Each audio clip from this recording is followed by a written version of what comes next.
नमस्कार दोस्तों, स्वागत है आप सभी का डेली 11 में। कैसे हैं आप सभी। देखेंगे अपनी आज की टेस्ट सीरीज। आज हमारा टेस्ट सीरीज का क्रम रहेगा भाग 199 199। कल हम 200 पर होंगे दोस्तों। आज का क्वेश्चन हमारा, किस वेद में उत्तराखंड को देवभूमि एवं मनीषियों की पूर्ण भूमि कहा गया है। 4 ऑप्शन आपके पास रहेंगे, जानेंगे इसका आंसर। दोस्तों, सचिवालय रक्षक की परीक्षा हो चुकी है। आपकी परीक्षा अच्छी रही या बुरी रही, मेन बात यह है कि वह हो चुकी है जैसी भी होनी थी। अब आप आगामी परीक्षा पर ध्यान दीजिएगा। ग्राम विकास अधिकारी, समीक्षा अधिकारी, जेलबंदी रक्षक, पीसीएस की प्रारंभिक परीक्षा बढ़ेंगे आगे दोस्तों। अगर आप में से कोई सब इंस्पेक्टर की तैयारी में भी है तो सभी के लिए वनडे एग्ज़ाम, उत्तराखंड के जो भी एग्ज़ाम होंगे वनडे के लिए है टेस्ट सीरीज काफ़ी महत्वपूर्ण रहेगी। शुरू करते हैं बिना किसी देरी के, क्योंकि आप सभी जानते हैं समय ही सब कुछ है। पहला क्वेश्चन आपके सामने, किस वेद में उत्तराखंड को देवभूमि एवं मनीषियों की पूर्ण भूमि कहा गया है। Option A Samaveda, B Atharvaveda, C Rigveda, D उपरोक्त सभी। आंसर आप जानते होंगे, ऋग्वेद सबसे प्राचीन वेद है। इसी में उत्तराखंड को देवभूमि मनीषियों की पूर्ण भूमि कहा गया है। वेद 4 हैं दोस्तों, ऋग्वेद सबसे प्राचीन है। यहाँ पर यजुर्वेद नहीं लिखा है, एक यजुर्वेद भी होता है, इनके बारे में जान लीजिए। सामवेद संगीत से संबंधित है। अथर्ववेद जादू टोना तंत्र मंत्र से संबंधित है। यजुर्वेद में क्या है दोस्तों, यह यज्ञ से संबंधित है। ऋग्वेद प्रार्थना से संबंधित है। नेक्स्ट, निम्न में से किस पुराण में 5 हिमालयी खंड का वर्णन किया गया है। Option A Vishnu Purana, B Skanda Purana, Garuda Purana, उपरोक्त में से कोई नहीं। हमारा यहाँ पर करेक्ट आंसर रहेगा ऑप्शन बी स्कंद पुराण। आपको 5 खंड भी पता होने चाहिए, मानस खंड, केदार खंड, नेपाल, जलंधर, कश्मीर। मानस खंड कुमाऊं को कहा जाता है, केदार खंड गढ़वाल को कहा जाता है। उत्तराखंड हेतु उत्तर कुरु शब्द प्रयोग किया गया है, किस ब्राह्मण में मिलता है। शतपथ ब्राह्मण, मैत्रायणी ब्राह्मण, गोपत ब्राह्मण, ऐत्रवी ब्राह्मण। यहाँ पर मुख्य शब्दावली उत्तर कुरु है, करेक्ट आंसर रहेगा ऐत्रवी ब्राह्मण। नेक्स्ट, किस ब्राह्मण में वाक देवी का निवास स्थान बद्री का आश्रम बताया गया है। ऑप्शन ए कौस्तकी ब्राह्मण, जेमिनी, शतपथ, तैत्रीय ब्राह्मण। हमारा यहाँ पर करेक्ट आंसर रहेगा ऑप्शन ए कौस्तकी ब्राह्मण में ही वाकदी का निवास स्थान बद्री का आश्रम को बताया गया है। नेक्स्ट, किस भाषा में बौद्ध साहित्य में उत्तराखंड हेतु हिमवंत शब्द का प्रयोग किया गया है। ऑप्शन ए प्राकृत, आंगल, पाली, मलयालम। करेक्ट आंसर रहेगा ऑप्शन सी, पाली भाषा में ही बौद्ध साहित्य में उत्तराखंड को हिमवंत कहा गया है। परीक्षा में अगर हिमवंत लिखा हो तो वह भी शुद्ध होगा, सही होगा दोस्तों, आप वर्तनी पर मत जाइएगा। याद रखने का तरीका क्या हो सकता है, बौद्ध में यहाँ पर 2 ही अक्षर लिखे हैं, ब और द। पाली में भी 2 ही अक्षर हैं, प और ल। ठीक है दोस्तों। पुराणों में केदार खंड व मानस खंड को संयुक्त क्षेत्र को क्या कहा गया है। उत्तराखंड, खसदेश, ब्रह्मपुर, उपरोक्त सभी। करेक्ट आंसर रहेगा ऑप्शन डी।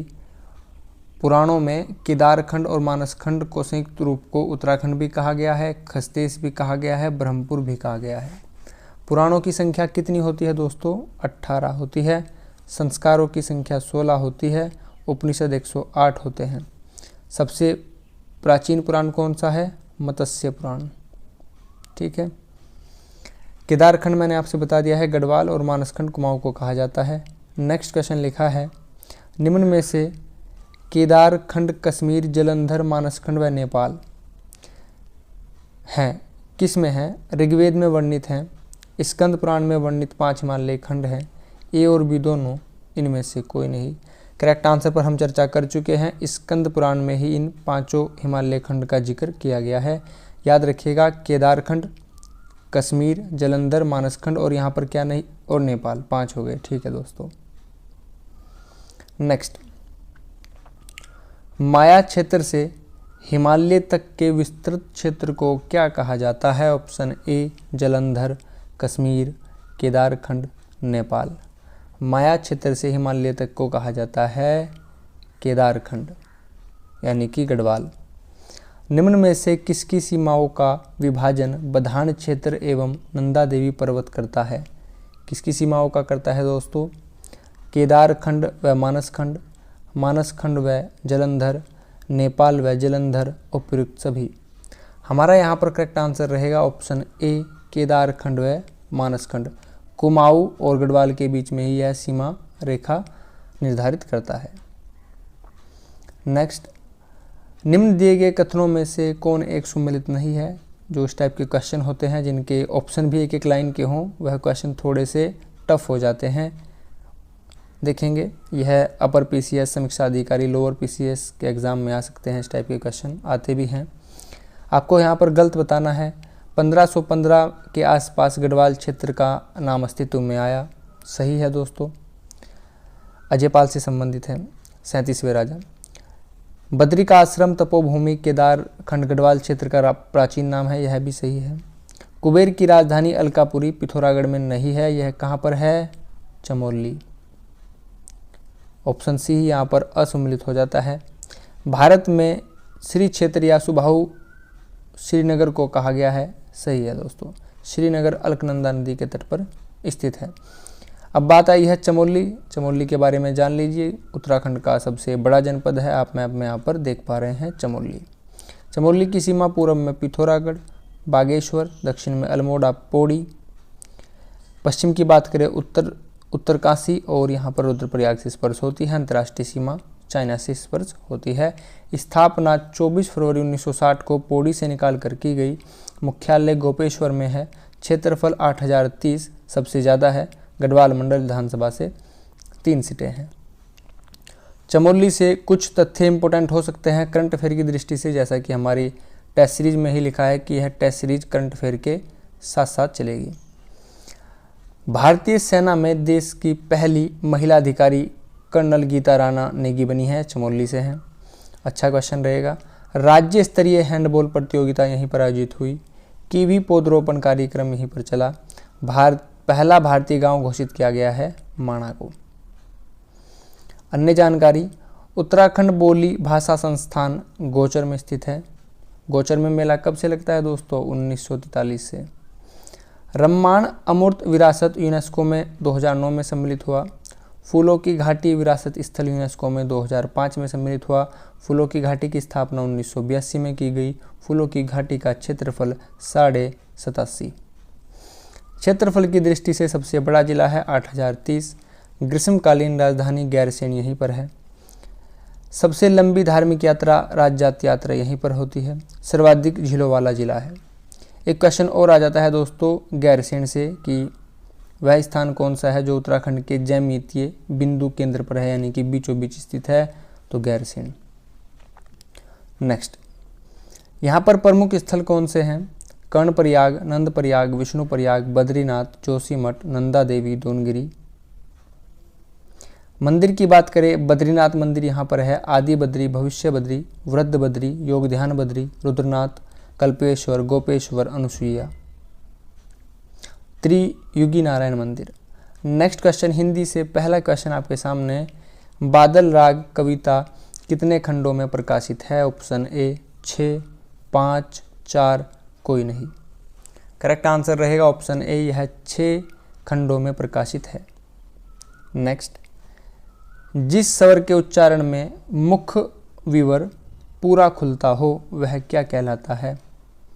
संवर्त, विवर्त, अग्र, पश्च।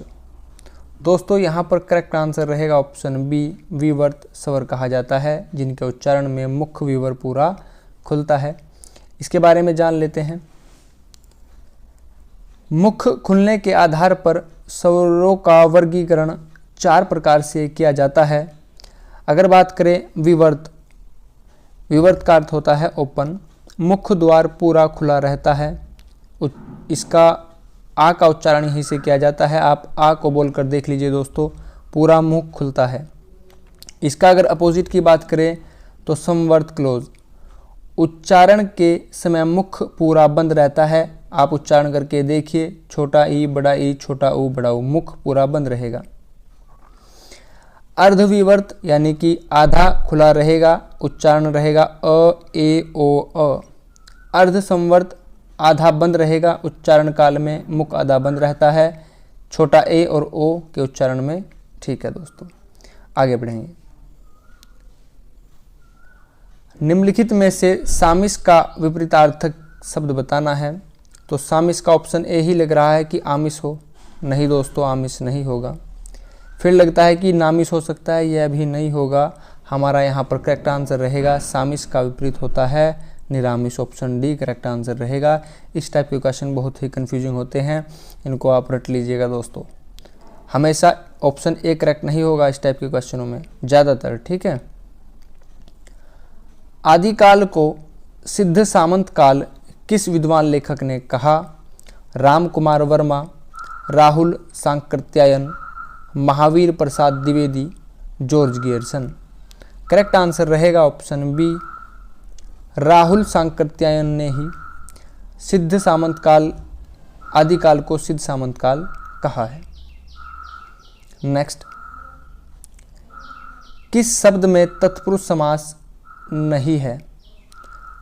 मदहंद, जेब खर्च, दाल रोटी, विद्यालय। दोस्तों यहाँ पर नहीं बोला गया है। मैंने आपसे बताया जिसमें यह इस टाइप का थोड़ा सा डैश लगा हो वह द्वंद्व समास होता है। याद करने का तरीका है, आप इस न को ही डैश मान लीजिएगा, याद रहेगा। ऑप्शन सी हमारा यहाँ पर आंसर हो जाएगा, बाकी सभी तत्पुरुष समास हैं। समास की बात आई है, समास के बारे में एक छोटी सी जानकारी अपने साथ लेते चलिए। समास के भेद, हिंदी में समास 6 भेद होते हैं और सर्वनाम के भी भेद 6 ही होते हैं दोस्तों। अव्ययभाव समास, तत्पुरुष समास, क्रमधारी समास, बहुब्रीहि समास, द्विगु समास, द्वंद्व समास। द्वंद्व समास में बीच में डैश लगा होता है, द्विगु समास में कोई संख्या लिखी होती है, क्रमवाच्य में कोई विशेषता बताई जाती है, बहुब्रीहि में कोई तीसरा ही अर्थ निकल कर आता है, अव्ययभाव में स्टार्टिंग में उपसर्ग लगा होता है। आगे बढ़ेंगे दोस्तों, पसंद आया हो तो एक लाइक कीजिएगा। चाय एवं कहवा के लिए निम्नलिखित में से कौन सी मिट्टी उपयुक्त होती है? ऑप्शन ए लैटराइट, लाल, जलोढ़, काली। करेक्ट आंसर रहेगा दोस्तों ऑप्शन ए लैटराइट मृदा। अगर बात करें सबसे ज़्यादा क्षेत्रफल कौन सी मृदा फैली है? जलोढ़। मृदा दिवस कब मनाया जाता है? 5 दिसंबर। नेक्स्ट, भारत सरकार ने स्टील अथॉरिटी ऑफ इंडिया यानी कि SAIL स्थापना कब की, सेल की? करेक्ट आंसर रहेगा ऑप्शन ए 1974 में। भारत का पहला एल्युमिनियम संयंत्र निम्नलिखित में से कहाँ स्थापित किया गया था? Option A JK Nagar, B Bokaro, C Dhanbad, D Kudremukh. Correct answer रहेगा दोस्तों option A JK Nagar. Next, Dandakaranya का विस्तार निम्नलिखित में से किन जिलों में है? Option A Odisha, B option A Odisha, Chhattisgarh, Andhra Pradesh, Uttar Pradesh, Maharashtra, Chhattisgarh, Andhra Pradesh, Karnataka, Kerala, Gujarat, Kerala, Tamil Nadu. Correct answer रहेगा दोस्तों ऑप्शन ए ओडिशा, छत्तीसगढ़, आंध्र प्रदेश में ही दंडकारण्य का विस्तार है। एक बार मैप में भी देख लीजिए दंडकारण्य का विस्तार कहाँ पर है। जैसा कि हमने भी आंसर में देखा, आंध्र प्रदेश, ओडिशा और छत्तीसगढ़ यहाँ पर। ठीक है दोस्तों, मैप देखने से क्या होता है, चीज़ें थोड़ा सा ज़्यादा समय तक याद रह जाती हैं। देश का प्रथम जूट कारखाना निम्नलिखित में से किस स्थान पर स्थापित किया गया? करेक्ट आंसर रहेगा option A Rishra. Next, Bharat में ऊनी वस्त्र निर्माण के लिए प्रथम आधुनिक कारखाना कहाँ स्थापित किया गया था? Option A Kanpur, B Jaipur, C Srinagar, D Dhariwal. Correct answer रहेगा, उस राज्य के मुख्यमंत्री हैं योगी आदित्यनाथ और गवर्नर हैं आनंदीबेन पटेल। हम बात कर रहे हैं यूपी कानपुर में। ठीक है दोस्तों, उत्तर प्रदेश की लोकेशन देख लीजिए, नाम से ही पता चल रहा है कि भारत के उत्तर में स्थित है। यहाँ पर आप देख पा रहे हैं उत्तर प्रदेश, राजधानी लखनऊ गोमती नदी के तट पर स्थित है। सीमा पूरब में बिहार, झारखंड, दक्षिण में छत्तीसगढ़, मध्य प्रदेश, पश्चिम में राजस्थान, दिल्ली, हरियाणा, उत्तर में आप यहाँ पर देख पा रहे हैं उत्तराखंड और थोड़ा सा यहाँ पर हिमाचल प्रदेश से स्पर्श होती है। अंतर्राष्ट्रीय सीमा नेपाल से स्पर्श होती है। उत्तर प्रदेश से और जानकारी दोस्तों, राजधानी लखनऊ गोमती नदी के तट पर है। लोकसभा से 80 सीटें हैं, सर्वाधिक हैं। राज्यसभा से 31 सीटें हैं, सर्वाधिक है। आपको यह याद रखना चाहिए। दुधवा टाइगर रिजर्व यहीं पर है, अमानगढ़ टाइगर रिजर्व यहीं पर है, पीलीभीत टाइगर रिजर्व यहीं पर है, कतर्निया घाट वाइल्ड लाइफ सेंचुरी यहीं पर है, चंबल राष्ट्रीय पार्क यहीं पर है। आगे बढ़ेंगे दोस्तों। नेक्स्ट, उत्तर प्रदेश से कुछ करंट अफेयर के तथ्य जान लीजिए। भारत रत्न डॉक्टर अंबेडकर पुरस्कार दिया गया है योगी आदित्यनाथ जी को, याद रखना है। भारत का पहला रीडिंग लाउंज मिला वाराणसी हवाई अड्डे को। बच्चों के लिए digital health card Uttar Pradesh ने लॉन्च किए। डिज्नीलैंड के आधार पर भारत में बनाया जा रहा है रामालैंड। फार्मा पार्क की स्थापना उत्तर प्रदेश में की गई। आगे बढ़ेंगे दोस्तों।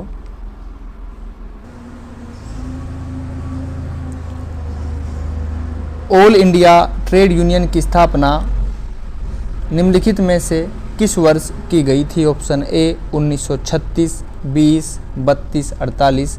करेक्ट आंसर रहेगा ऑप्शन बी, वर्ष 1920 में ही ऑल इंडिया ट्रेड यूनियन की स्थापना की गई थी। ऑल इंडिया ट्रेड यूनियन लिखा सकता है दोस्तों AITUC, ठीक है, याद रखना है 1920। भारत में पहला चीनी उद्योग वर्ष 1840 ईस्वी में कहाँ स्थापित किया गया था? ऑप्शन ए भागलपुर, बेतिया, गोरखपुर, सिवान। करेक्ट आंसर रहेगा ऑप्शन बी, बेतिया। आगे बढ़ेंगे दोस्तों।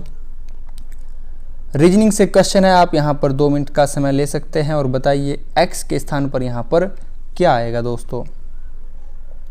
मुझे उम्मीद है आपने आंसर किया होगा, जानेंगे दोस्तों। अगर आप आकृति पर ध्यान दें, आकृति से ही आंसर मिलेंगे। आकृति का यहीं पर अर्थ ही यही है, यहीं से हिंट मिलेगा। यहाँ पर 3 भुजाएं हैं और 3 भुजाओं के अंदर 3 संख्या लिखी गई हैं, तो इन संख्याओं से ही 3 भुजाओं में कोई लिंक रहा होगा। जैसा कि आप यहाँ पर देख सकते हैं, 2 का स्क्वायर 4, 3 का 9, 4 का 16। बात आप समझ गए। 1 का स्क्वायर 1, 2 का 4, 3 का 9। ऑप्शन देख लीजिए 9 कहाँ पर लिखा है, ऑप्शन सी हमारा करेक्ट आंसर हो जाएगा। आगे बढ़ेंगे दोस्तों। नेक्स्ट क्वेश्चन हमारा, अगेन यहाँ पर आपको x का वैल्यू बतानी है, x का मान बताना है। आप यहाँ पर फिर से 2 मिनट का समय लीजिए और बताइए करेक्ट आंसर क्या होगा। मुझे उम्मीद है आपने आंसर किया होगा, जानेंगे आंसर दोस्तों। देखिए, आकृति गोल है, बीच में कुछ लिखा है, यानी कि चारों ही अक्षर से हमने कुछ यहाँ पर कुछ ना कुछ हुआ होगा जिससे बीच की संख्या आई है। देखेंगे यहाँ पर 24 लिखा है और यहाँ पर 3 और 3। 3 और 3 कितने होते हैं दोस्तों? 3 और 3 होते हैं 6। यहाँ पर क्या हुआ है दोस्तों, जो ऊपर और नीचे संख्या लिखी गई है उनको प्लस कर लीजिए। 3 और 3 हो जाएंगे 6। जो आमने और सामने लिखी है संख्या, साइड में संख्या लिखी है, उनको भी प्लस कर लीजिए। 2 और 2 हो जाएंगे 4। अगर आप 4 और 6 को मल्टीप्लाई करते हैं तो आएगा 24। बात आप समझ गए होंगे। यहाँ पर जो ऊपर नीचे संख्या लिखी है उनको प्लस करना है। 3 और 6 हो जाएंगे 9 और 3 और 4 हो जाएगा 7। 9 सत्ते 63, 7 9 जाए, फिर 9 7 जा 63। नेक्स्ट आप बताइए दोस्तों, ट्रिक आप समझ गए हैं, अब आप बताइए करेक्ट आंसर क्या होगा। जी हाँ, आप बिल्कुल सही बता रहे हैं। देखते हैं, यहाँ पर 6 लिखा है, यहाँ पर 5 लिखा है, यानी कि 11 हो गए। यहाँ पर 4 है और यहाँ पर x है। हमें इसका x का मान कैसे निकालेंगे? हमारे पास 11 आ चुका है दोस्तों। अगर आप इस 11 को यहाँ पर बीच में 66 लिखा है, इससे काट देंगे तो आएगा 11 6 जा 66। 6 आ रहा है, यह 6 4 में कितना प्लस करे कि 6 आ जाए? तो 4 में आप यहाँ पर 2 डाल दीजिए तो आ जाएगा 6। दोबारा से देख लीजिए, अगर आप यहाँ पर 2 लिख देते हैं तो 4 और 2 6 हो गया, मल्टीप्लाई 6 और 5 हो गया 11। 11 छिक्की 66, ठीक है, यानी कि ऑप्शन बी करेक्ट आंसर रहेगा। x का मान 2 आएगा। नेक्स्ट, यस्टरडे क्वेश्चन हमारा रहा मोलाराम चित्रकला की किस शैली के लिए संबंधित थे, किस शैली से संबंधित थे। करेक्ट आंसर रहा ऑप्शन सी, गढ़वाल शैली। Next question of the day हमारा उत्तराखंड में काष्ठ शिल्प के लिए कौन सी जनजाति विशेष रूप से जानी जाती है। Question of the day option A Jaunsari, राजी, बुक्सा, राठी। इसका आंसर आप सभी कमेंट बॉक्स में देंगे। दोस्तों अगर आप चैनल पर नए हों, वीडियो आपको हेल्पफुल लगी हो, एक्स्ट्रा इन्फॉर्मेशन जो भी प्रोवाइड कराई गई है आपको हेल्पफुल लगी हो, तो प्लीज़ एक लाइक अवश्य कीजिएगा। कमेंट बॉक्स में अपने विचार शेयर कीजिएगा, वीडियो आपको कैसी लगी। वीडियो को आप सभी तक शेयर कीजिएगा, जहां तक भी आप शेयर कर सकते हैं, आपकी ओर से यह बहुत बड़ी हेल्प होगी डेली 11 के लिए। अगर आप चैनल पर नए हो तो चैनल को प्लीज़ सब्सक्राइब कीजिएगा। आप सभी ने अपना कीमती समय चैनल को दिया है, इसके लिए आप सभी का बहुत बहुत धन्यवाद। Thanks for watching. आपका दिन शुभ हो। नमस्कार दोस्तों।